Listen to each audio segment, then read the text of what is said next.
В этом видео вы узнаете о человеке, детство которого прошло во времена войны. Это было сложное время, и каждая семья выживала по-своему.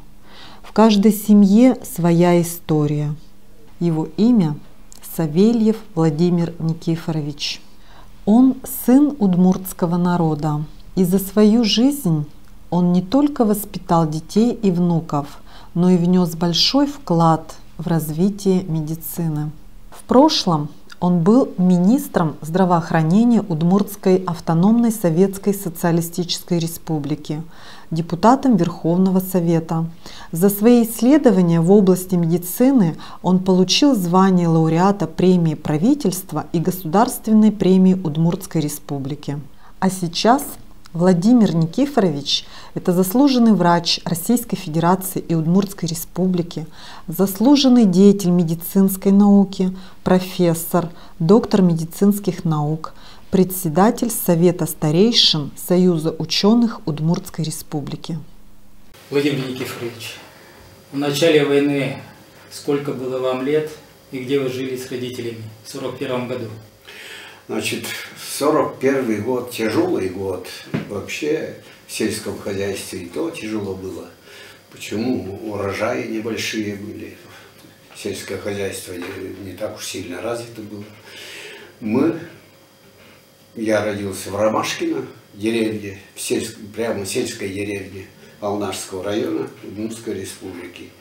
И вот в 1941 году, я очень хорошо помню, наши родители говорить начали, что вот нам придется еще тяжелее жить. Но самое главное, мы слышали от старшего брата, которого взяли на войну, Ивана Никифоровича. Вот Иван Никифорович, он допризывником был, готовили, и тогда сразу же его взяли в Глазовский техникум, или училище называлось, для подготовки механизаторов сельского хозяйства. Под этим видом надо, значит, быть танкистом, да, видимо, поэтому. И вот он уехал туда, и мы думали, его уже взяли в армию, а он, оказывается, учиться уехал в Глазов. В Глазов учился пока. В 1941 году вам было 6 лет. 6 лет. Вы еще не учились? Я не учился. У нас школа организовалась где-то в 1942 году в деревне. Школа организовалась, и мы пошли в 1 класс. Но в 1941 году учился мой средний брат Егор, и я с ним ходил, он в школу ходил, Кучеряново, рядом деревня Кучеряново, я с ним ходил, делать нечего, мы постоянно с ним играли, и вот ходил туда. Вот однажды сижу в коридоре, они учатся, и учительница, видимо, спрашивает, никто читать не может букварь, а я уже читать мог. Она вышла, Мария Ивановна, вышла, говорит, ты читать можешь? Могу. Ну-ка, пошли в класс, зашли в класс, букварь дает, я прочитал.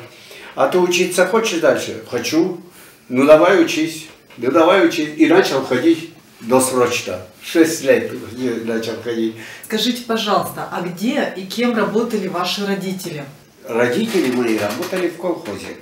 Мать простая колхозница, а отец, я сколько помню, до пенсии он всегда был председателем колхоза Байшур. А брат работал трактористом, МТС организовывали раньше. Вот, и работал до войны. А мама кем у вас работала? А мама просто колхозница, уборкой занималась, уборка урожая. Но больше всего она занималась, значит, подготовкой угля для кузницы. Уголь готовили дрова, их жгли, и получали уголь, и обеспечили кузницу. И готовили деготь, то есть выкорчевывали корни, сосновые корни, и из него вытапливали в котле деготь. И обеспечивали конные дворы тележки, смазывать тележки дегтем. Без этого невозможно было ни кузнице работать и ни на тележке ездить. Использовали деготь вместо солидола. Да, вместо солидола. Солидолов не было. Сами делали, колхозы исходили, все делали сами. И продукты сами, и эту самую материальную часть промышленности все сами делали. Кузницы, чего только не творили там в кузницах. Столярные, плотничие были свои, работники делали. Вот. И сырье готовили сами. А продукты у нас все было от меда, от пчел до куриц. Яйца свои были. Зерно, мясо, все. Себя полностью Так, полностью колхозы обеспечивали себя. Все натуральное хозяйство. Все натуральное хозяйство. А И я помню, у нас колхоз был неплохой. Я не помню, вот там пишется, лебедой питались в основном много. Но у нас в колхозе жители лебедой не питались. У нас урожаи были хорошие. Почему? А у нас земля чернозем. У нас урожаи были до 40-50 центнер с гектара ржи. Ну, яровая пшеница тоже была, тоже так же. Урожаи большие. А Сановский совхозтехникум, у нас же в Володарском районе, они примерное ведение хозяйства, они получали до 60 центнер с гектара, больше, чем Краснодарский край и Ставропольский край. Да, наука, вот. Наука все-таки. Наука, все-таки наука. И тем более чернозем еще способствует чернозем. Владимир Никифорович, вы в 1942 году пошли в школу. Как вы учились в школе? Пошел. Почему? С удовольствием. Потому что первый год открыли начальную школу в нашей деревне. Там школу занимали, ведь нового дома строительства не было, в существующем доме раскулаченных людей. Раскулачили, оставили дом, пятистенный большой дом, там большие классы. Ну, учеба, нам очень нравилась учеба, прекрасно. Но самое главное, почти каждый день какую-то работу мы выполняли, потому что учителя всегда говорили, нужда у нас большая. Видите, у нас работать некому, надо помогать. Ну, забрали же, всех мужчин забрали, многих женщин не было, забрали в армию, трудармия называлась, ФЗО назывались, ФЗО. Вот. И мы собирали птичий помет для удобрения колхозу, колхоз обращал внимание, собирали макулатуру, ходили по домам все, с удовольствием. Ходили в период уборки собирать как она называется, колосья. Выпавшие колосья при уборке комбайном особенно, колосья же падают, мы их собираем и сдаем колхозу. Каждый день заняты были. Потом сенокос, помогали сено снимать. На лошадях мы чаще всего ввозили. Это сделали с удовольствием, и учителя нам объясняли. Поэтому колхоз нам помогает. И все годы учебы в начальной школе мы имели горячие обеды, кормили горячим супом. Сейчас в мирное время не могут готовить, да? Мы в военное время каждый день, все время учебы в начальной школе, мне это запоминается сейчас. И особо запоминается, когда я слышу на всю Россию звонят, мол, вот, горячее питание организовали. Да мы в военное время уже горячим питанием обедали горячие обеды были. Колхоз давал продукты за наш труд. Вот так мы учились в начальной школе. А вот в школе, может быть, были организованы какие-то письма или что писали на фронт? На фронт, значит, я помню, это в многих семьях, вот к друзьям идешь куда-нибудь, они вяжут носки, чулки вяжут, и все они открыто говорят, вот это мы посылку посылаем для наших солдат, для наших военных. Вот это письма, письма, наверное, писали тоже, но вот я это вот хорошо помню, что вязали для того, чтобы отправить на войну для наших солдат военных. Владимир Никифорович, расскажите нам, пожалуйста, про детские игры военных лет. В военное время игры детские в основном подражающие военных действий, что ли, как можно назвать его.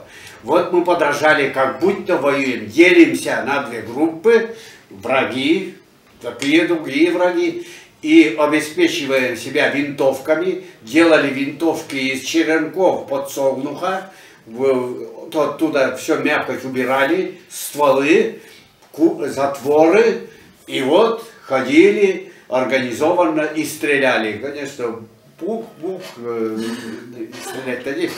Но бегали, нападали друг на друга. А потом девушки, ведь чем-то надо заниматься, когда вот перед игрой они нас провожают на войну. Они же видят, как это самое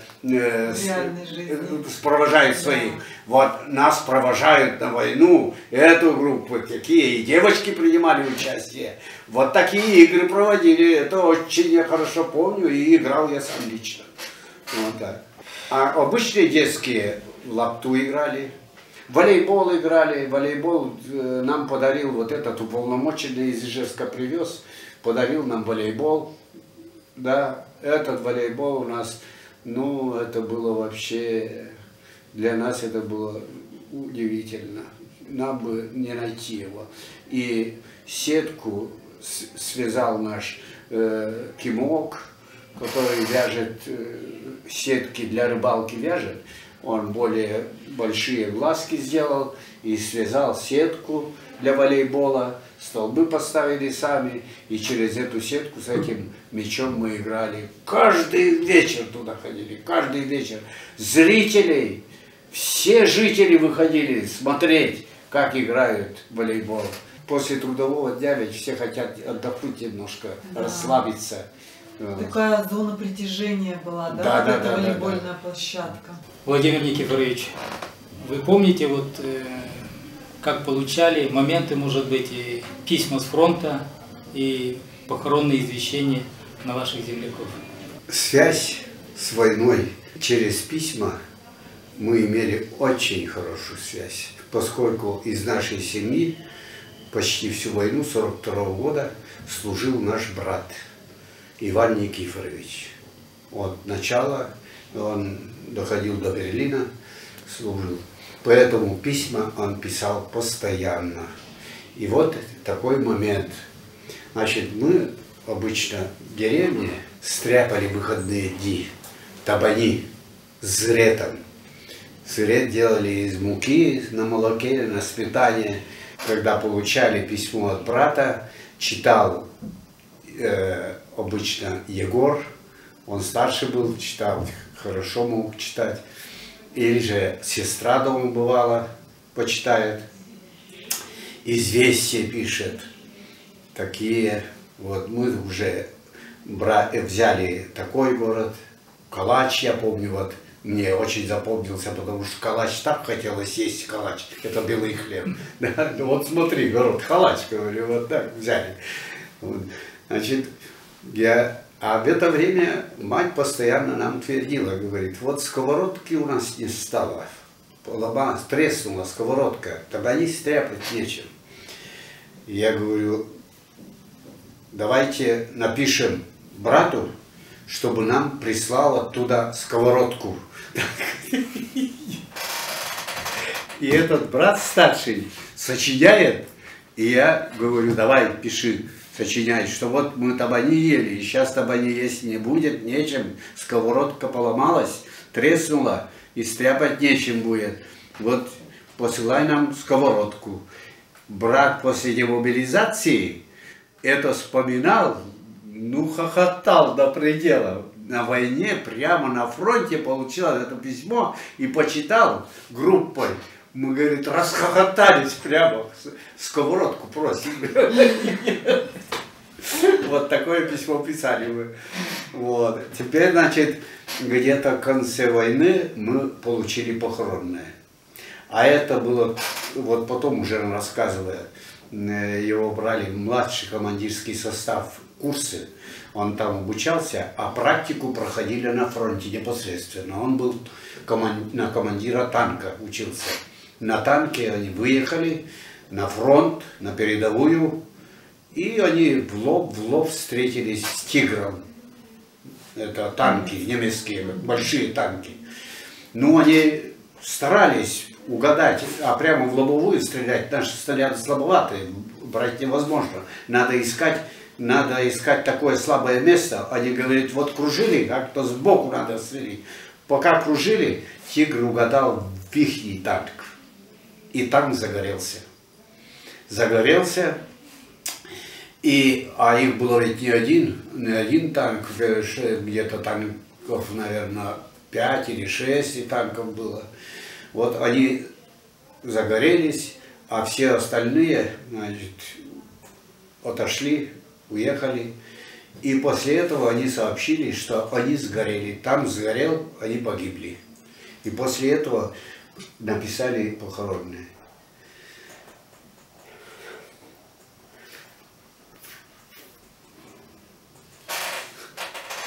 Это я помню, очень хорошо. Значит, мы дрова готовили с братом. И вот почтальон приходит и говорит, да, известие хорошее, брат погиб. Очень тяжело было. Но, правда, там написано без вести. Неизвестно, где похоронили, неизвестно. Но в любом случае, это тяжелое известие. Вот, получили, и живем, писем нет. И в конце концов, у нас появилась одна бабушка. Ну, раньше ходили ведь нищие, каким-то образом зарабатывать же надо. Ну, они гадалки, так называемые. И вот она, значит, решила погадать. Мать говорит, давай, вот у нас горе. Он без вести пропал, а может жив, погадай. Но она начала гадать, говорит, он жив. Мы очень им были довольны. Ну как же, через какое время, как известно будет. И говорит, через 2-3 месяца получите письмо. И через 2-3 месяца получаем письмо. Они сумели выйти из окружения. Вышли, прошли через фронт, попали к своим и начали служить дальше, продолжать. И вот он первое письмо написал такое. И мы этим гадалкам верить стали до такой степени, что, я думаю, мать часто начала гадать, когда же придет обратно, когда же придет. Скоро вернется, скоро вернется. Ну, вернулся после окончания войны. Вот такая. Расскажите, приходили ли с фронта раненые ваши земляки, которые в вашей деревне были, вернулись после каких-то сражений? Нашей деревне, я могу судить только по нашей деревне, послужившие которые. Значит, были раненые. Вот Юринов Петр без ноги пришел. Первое время на костылях он, потом протез ему сделали, на протезе ходил. Дальше Волков Григорий, раненый был в голень, тоже хромал без палочки. Вначале на костылях ходил, после госпиталя, видимо, но и потом с палочкой ходил. Дальше Орлов Василий, тоже раненый в ногу, прибыл он уже после госпиталя. У него полностью с протезом он вернулся. Полностью, с тазобедренного сустава. Без палки он не мог. У него прямые вот так ходил, прямые ноги перешагивал. Ну, он работал в этом конторе, счетоводом работал. У нас в деревне на 60 домов было всего проживающих там. 500-600 человек. На столько человек призваны и отвоевали и вернулись живыми, кроме погибшие есть тоже, погибших где-то человек 5 погибших, а вернулись остальные все человек 20. Вот так примерно, человек 20, вот, а раненых, вот около десятка раненых. Владимир Никифорович, в детстве чем вы гордились, о чем мечтали? В детстве, в период войны, наша гордость была в том, каждый день слушали, когда по радио, репродукторы же были, по радио, что наши войска наступают, когда период наступления, а период отступления, что-то я вот особо не припоминаю. Просто вот такие слухи только ходили и все. А период наступления, вот этот диктор-то у нас, Левитан. Левитана мы слушали, только его и слушали. Обязательно сообщает, вот взяли то, город такой-то, взяли такой-то опорный пункт там и так далее, и так далее. Это, ой, гордились, ведь наши берут, наши. И вот подражать мы хотели только солдатам. Поэтому вот когда проходили солдаты мимо наших деревень, мимо нашей деревни, у нас деревня стоит рядом с трактом Ижевск-Казань или Ижевск-Елабуга. Вот по этому тракту, период войны, отступление, видимо, тогда было, солдат пешком шли очень много. Мы выходили туда к дороге, смотрели на этих солдат, они рады были поменять на хлеб что угодно, с головы пилотку или шлем отдают. Вот я шлем взял, хлеба дал, мне шлем дали, по-другому пилотку дают. Меняли на хлеб, голодные были в армии. Вот, я вот сейчас думаю, а тогда мы об этом не думали, нам бы получить вот это. А потом им разрешали даже на ночь отдохнуть в деревне, по деревням, по домам. Вот приходили, у нас несколько солдат отдыхали, вот, мы их кормили, все. И за это они, как сумели это, шинель оставили, свой шинель, небольшой шинель. А отец мой был портной. Он во время войны шил почти всем женщинам зипуны, шубы и мужчинам. Вот. После гражданской войны, потому что в плену он был. В плену он научился все и с собой привез машину, швейную машину «Зингер», которого только тогда в России каждый старался найти этот «Зингер», а он в натуре привез сам оттуда, хозяйничал там в одном хозяйстве, его в плену забрали, старик со старухой, говорит, вот в твоем распоряжении, давай делай, хозяйство содержи.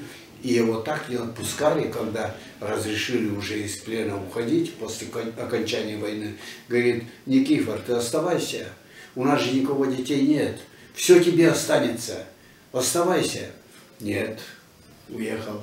Его все загрузили, много подарков, много загрузили, поблагодарили ему, что молодец. И вот Зингер привез такой. И вот на этом Зингере он шил все. И из этой шинели мне шил шинель, маленькую военную шинель. И я до 7 класса ходил в шинели и в пилотке военной, которую поменял на хлеб с солдатами, которые вот двигались там по Елабужской Казанской дороге. Вот стремление было подражать военным быть. Так что это было, все испытал я в детстве. А сам не в сапогах, не в ботинках, а в лаптях, но в шинели. Как узнали и чем запомнился День Победы? День Победы запомнился. Нас организовывали День Победы в Алнашах. Вот я как рассказывал, День Октябрьской революции, как мы ходили на праздники, День Победы пригласили отметить в Алнашах. И все переодетые, все в портянках, новых, все, и пошли отмечать День Победы. А в деревнях радости сколько было. Все ждали, ох, теперь вернутся, праздник. В каждой деревне был праздник, и в том числе у нас праздник был. Расскажите нам, как вы встречали своих земляков с фронта после окончания войны?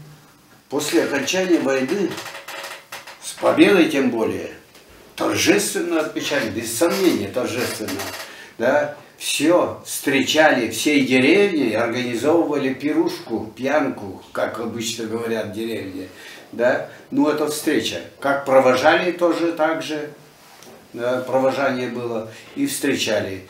Встречали, вот я расскажу по своему брату. Он вернулся не совсем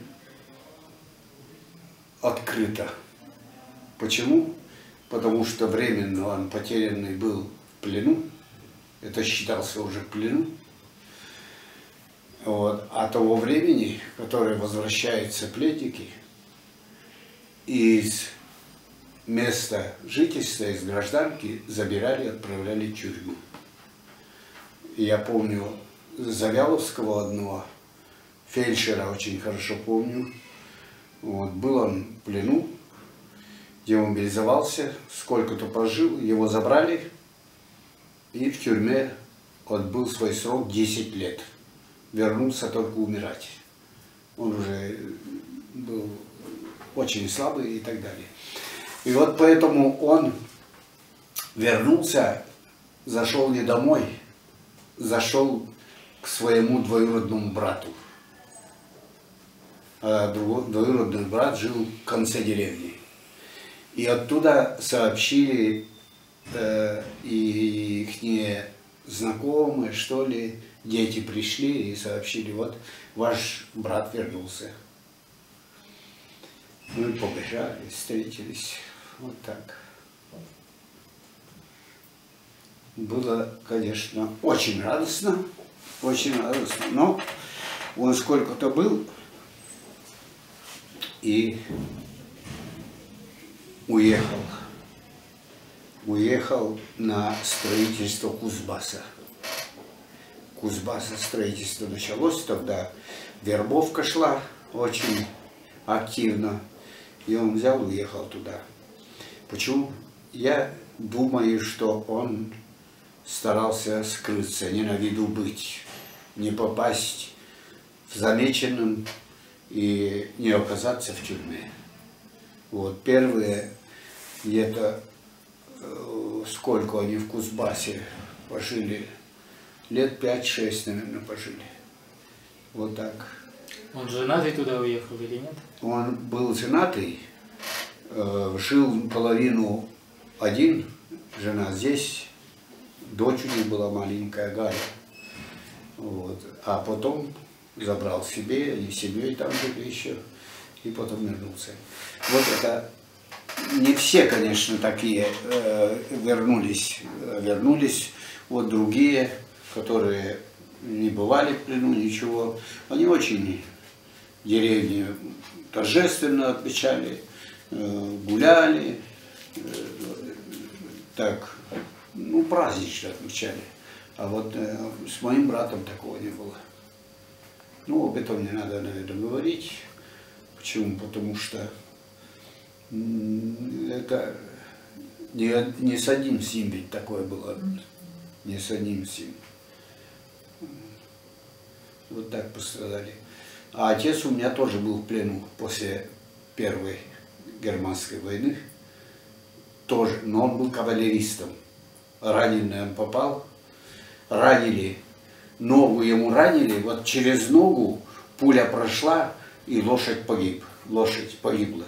Вот. И у него нога попала под лошадь, и выйти не может. Никак выйти не может.